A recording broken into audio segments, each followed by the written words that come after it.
Hi everyone and welcome to Minnie's Clubhouse. I'm Minnie and thank you for tuning into my channel. On my channel we're going to be talking about my upcoming moves to South Korea, and eventually we're going to do daily vlogs of life in South Korea as an English teacher, specifically as a Black English teacher. And we're going to talk about my horror experiences as a nanny slash babysitter, my horror experiences working for a celebrity family, story times with me. It's just, we're gonna do it all on here. So I hope you like and subscribe, and I hope you tune in every week because that is when I will be posting. And I'll see you after this short intro.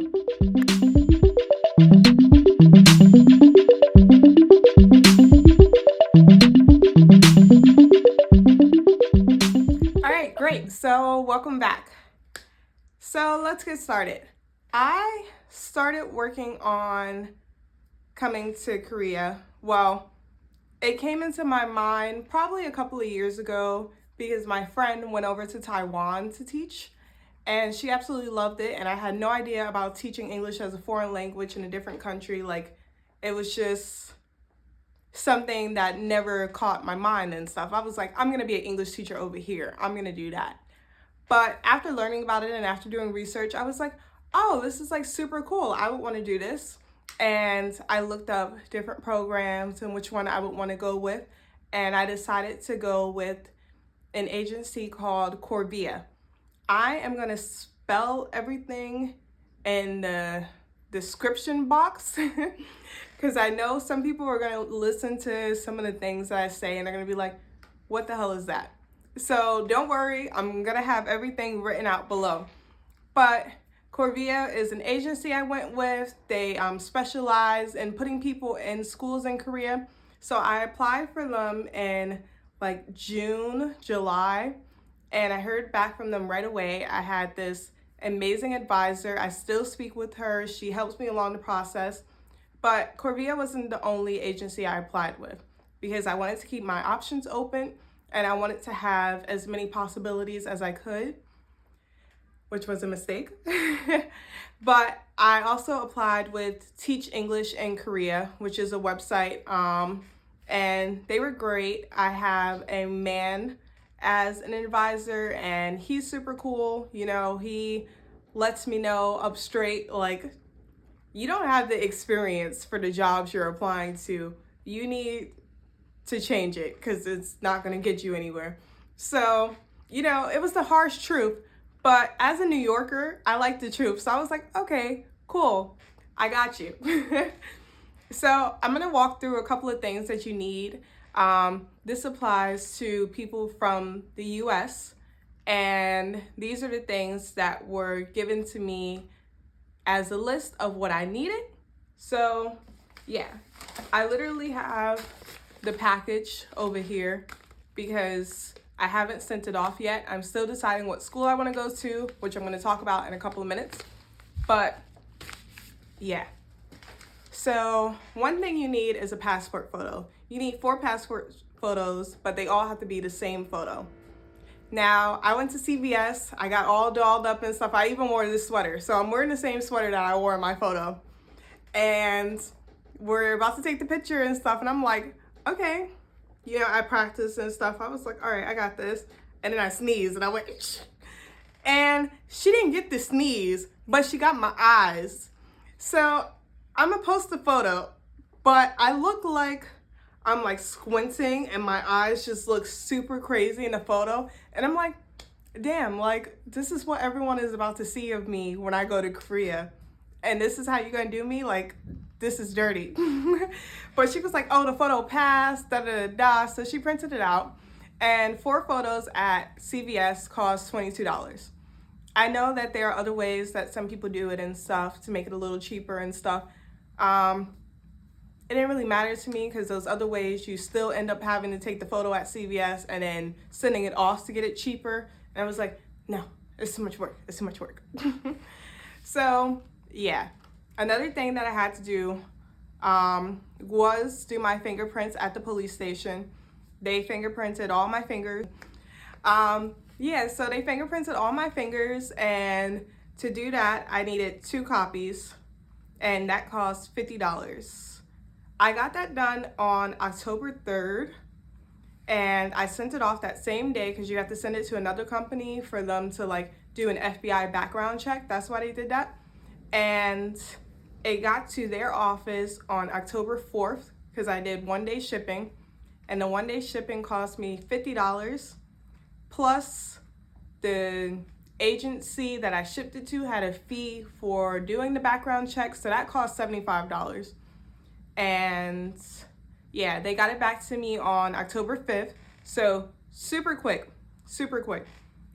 And then after that, I had to send it off to another agency to have the documents apostilled, and it is now November 30th, I think. Yeah, I'm recording this on November 30th. I still have not gotten those documents back yet. They were supposed to be back on November 17th. It was November 17th. I haven't gotten them back yet. I was like, cool, I'm gonna give them a few days and stuff. You know, Thanksgiving week was next week, so that whole week went by. I just called them on Monday, so 2 days ago, November 28th, and no one was answering, so I left a long, nasty voice message and a few emails. And someone got back to me that same day, and she was like, oh, we're gonna have it sent off on Friday. So that's in 2 days, so that's December 2nd. And another person got back to me, and he said, oh, we're still waiting for people who need their documents apostilled since September, so we don't know when your document's gonna be back. So I don't know who to believe, but I'm gonna go with the more negative one because they tend to be most honest, and I feel like I'm not getting those documents back anytime soon. So fingers crossed it'll be back by next week because I do need to send off this package. Another thing you need is a photocopy of your passport. Now, if you don't have a passport, that's another expense that you have to put on. I already had a passport, so I won't be able to give you the price or how long that's gonna take, but I'm guessing it's gonna take about 6 to 8 weeks, and I think it's almost $200, but it's something that you need to look up. Another thing you need is a sealed copy of your official transcript, and for me, that costs $11. You need 2 recommendation letters from professional/academic professionals. Did I already say professionals? It doesn't matter. Anyway, 2 recommendation letters. I received one from my old employer. I'm waiting for a second one from my old teacher. It's taking him some time, but I'm gonna remind him about it again today. I mean, I don't need it before I have that other stuff. I need it around the same time, so it doesn't even matter. If I don't have that yet, I don't need the recommendation letter yet, but it would be nice to have it.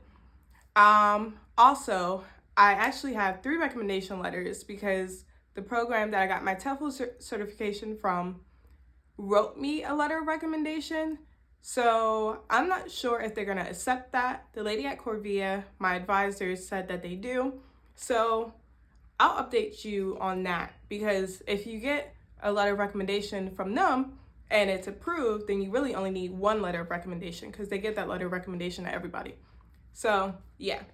Another thing you need is your TEFL certification, which is literally what I was just talking about. But I got mine from TEFL.org. It cost me about $300, and that was on sale. So I guess it's great. I don't know. Some people say they got theirs for $40. Let me know where, because I paid almost $300. And then your employee contract / E2 health statement, which are things that they're gonna send you in the email once you get your approval letter from jobs. So, I know I just threw a lot at you, and it is a lot, but yeah.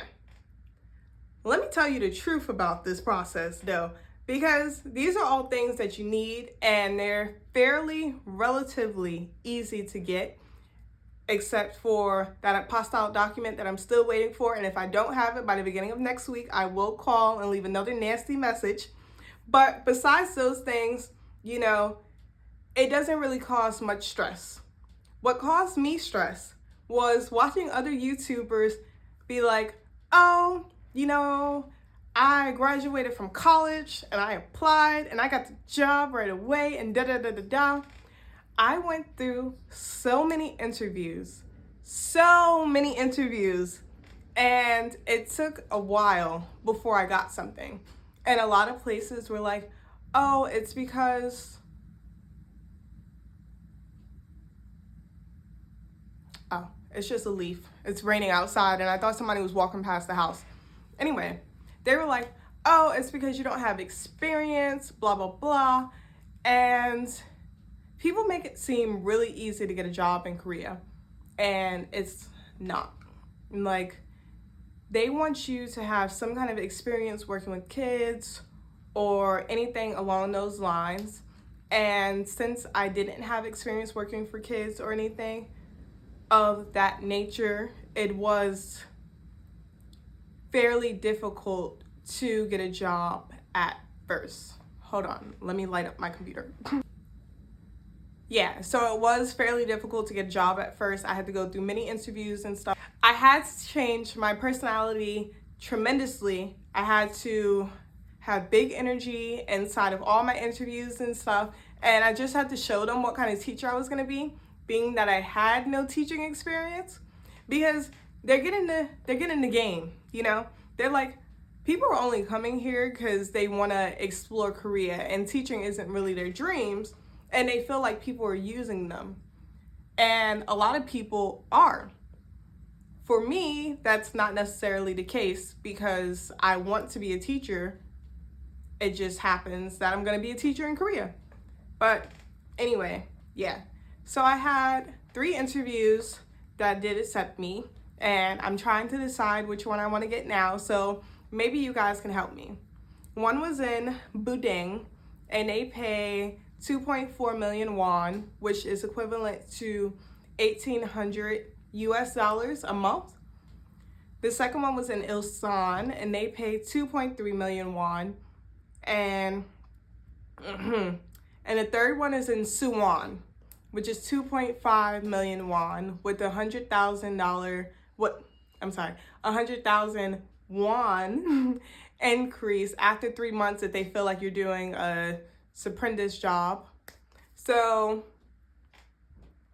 I don't know which one to take yet. I'm still making up my mind. All of them offer the same thing. All of them give housing. They're all within an hour of Seoul. Like, you know, they basically have the same benefits. So I'm just waiting to see which one I'm going to decide to take. Yeah, so I'm gonna keep you guys updated about the process. When I'm sending off this big envelope, like, I have a lot to do, and I'm supposed to be leaving February 20th. I like to have my flights by now. Like, it's December and stuff. I'm like, yeah, well, December is tomorrow, but I'm like, yeah, I need my flight. Like, I want to know so I can start packing and all that. Like, I have a lot of stuff. I'm not taking it all, but I have a lot of stuff. And I'm excited for this adventure in my life, and I'm excited to take you guys along with me. I hope it's gonna be fun and also educational in some kind of way, because I do plan on being a teacher when I get back to America. So we're gonna see in all of that. And 1 second.